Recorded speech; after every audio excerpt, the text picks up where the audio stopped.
Buenas noches, doctora y compañeros presentes. El día de hoy hablaremos sobre el síndrome de Sjögren con la participación de la universitaria Chaina Condori Gisette, mi persona universitaria Molisa Canayeli, la compañera universitaria Quispe Rocío y el compañero universitario Valdés Rino.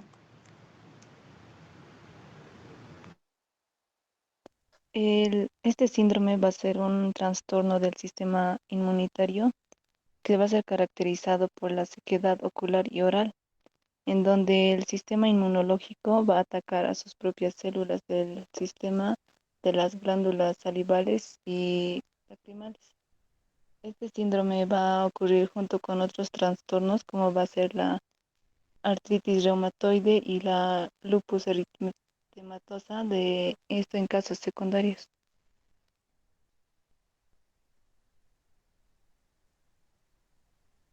Etiología y patogenia. El síndrome de Sjögren es una enfermedad autoinmune crónica que afecta principalmente a las glándulas exócrinas, especialmente las glándulas salivales y las lacrimales, lo que nos va a resultar en una disminución de la producción de la saliva y de las lágrimas.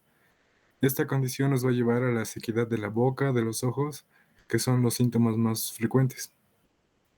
Los síntomas típicos del síndrome de Sjögren van a incluir sequedad vocal, que se conoce como xerostomía, sequedad ocular, como se conoce como xeroftalmia, y también nos puede incluir sequedad vaginal. Las glándulas exócrinas, como las glándulas salivales y las lacrimales, son responsables de producir y secretar sustancias como la saliva y las lágrimas. En este síndrome, estas glándulas van a ser atacadas por el sistema inmunológico del propio cuerpo debido a una disfunción autoinmune. El síndrome de Sjögren se va a caracterizar por la infiltración de células inflamatorias en las glándulas exócrinas. Cuando hablamos de infiltración de células inflamatorias, nos vamos a referir a la presencia de células del sistema inmunológico como linfocitos, células plasmáticas, que estas se van a acumular y van a penetrar las glándulas afectadas. Estas células inflamatorias van a invadir y se van a acumular en el tejido glandular, causando daño y disfunción en estas glándulas exócrinas. El infiltrado va a contener lo que es linfocitos TCD4, colaboradores activados, linfocitos B, y también van a estar incluidas células plasmáticas. La presencia de estas células inflamatorias en las glándulas exócrinas puede ser identificada mediante la observación microscópica de una muestra de tejido mediante una biopsia de las glándulas salivales menores, donde se puede detectar los cambios histológicos como la destrucción. También se puede observar fibrosis de estas glándulas. Alrededor del 75% de los pacientes tiene un factor reumatoide. El diagnóstico de síndrome de Sjögren se va a basar en una combinación de síntomas clínicos, pruebas de laboratorio y hallazgos histopatológicos. Las pruebas pueden incluir análisis de sangre para detectar los anticuerpos específicos, como los anticuerpos antinucleares, los ANA, que detectan el 50-80% de los pacientes mediante un análisis de inmunofluorescencia. Y los anticuerpos también, los anti-RO y los anti-LA, donde los más importantes serán los anticuerpos dirigidos contra estos dos antígenos de ribonucleoproteinasas, las SSA, que son las RO, y las SSB, que son las LA. Estos anticuerpos serán considerados marcadores serológicos de la enfermedad. La patogenia del síndrome de Sjögren va a seguir sin aclararse. Se sabe que este va a participar en la activación aberrante de los linfocitos T y B. Por aberrante se va a referir a que se va a apartar de lo normal por su aspecto o por su estructura. El desencadenante inicial puede ser por una infección vírica de las glándulas salivales, que va a causar la muerte celular y la liberación de antígenos tisulares propios. Y como resultado nos va a dar inflamación, daño tisular y finalmente fibrosis.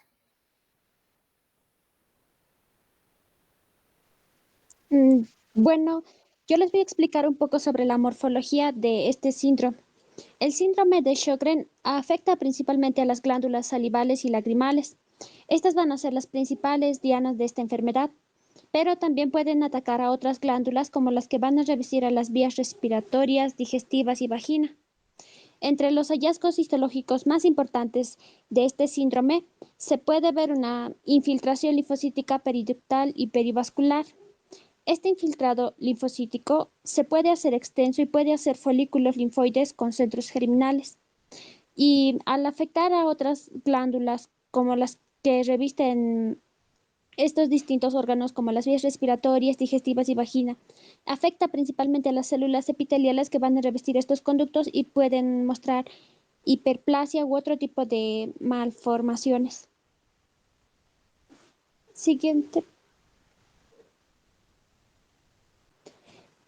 Entre las características principales de este síndrome de Sjögren, puede afectar a la mucosa oral, lo que puede hacer que ésta se atrofie y pueda generar fisuras y úlceras inflamatorias y también la sequedad.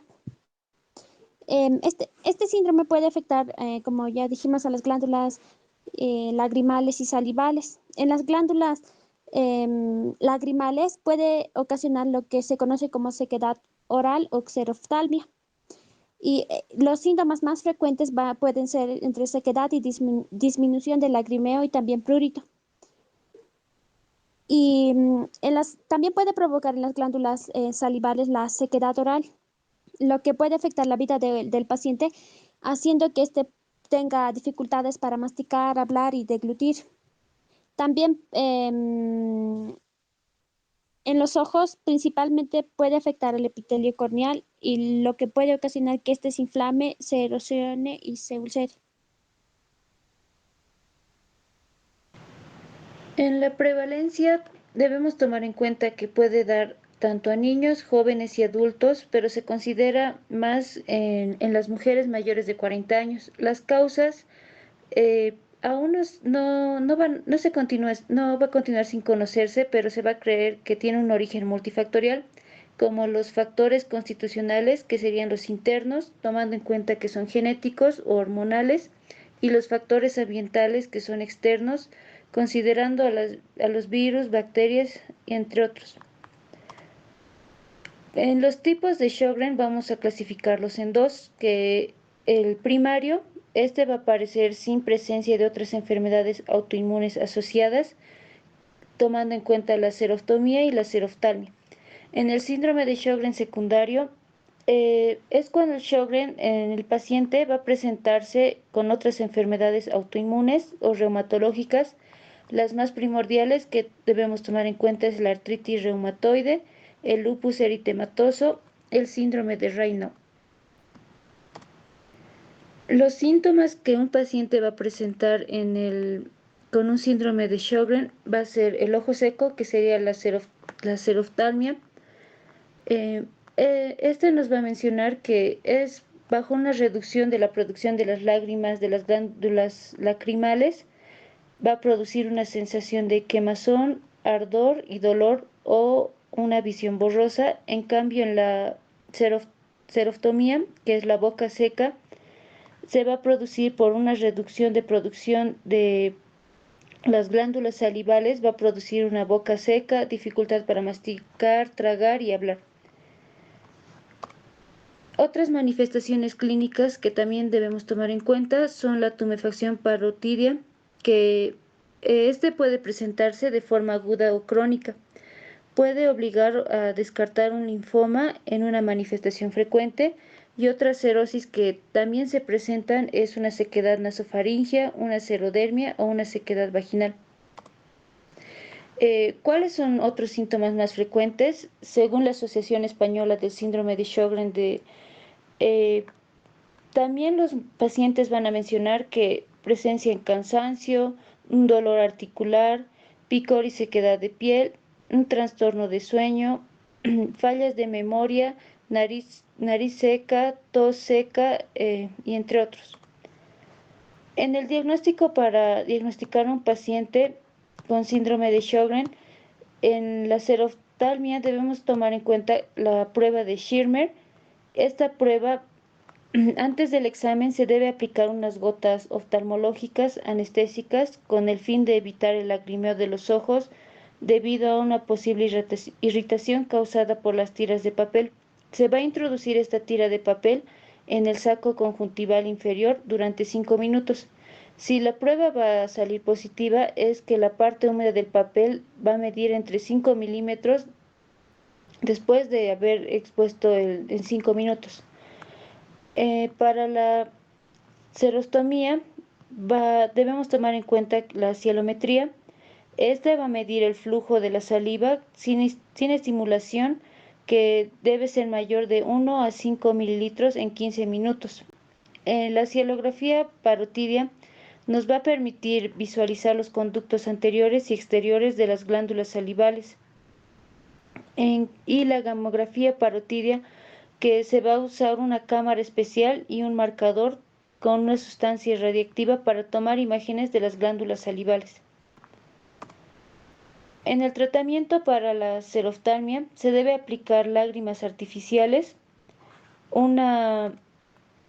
estimular a los receptores muscarínicos, a los receptores colinérgicos de las glándulas exócrinas y el uso de gafas para evitar la irritación por los rayos ultravioleta, etc.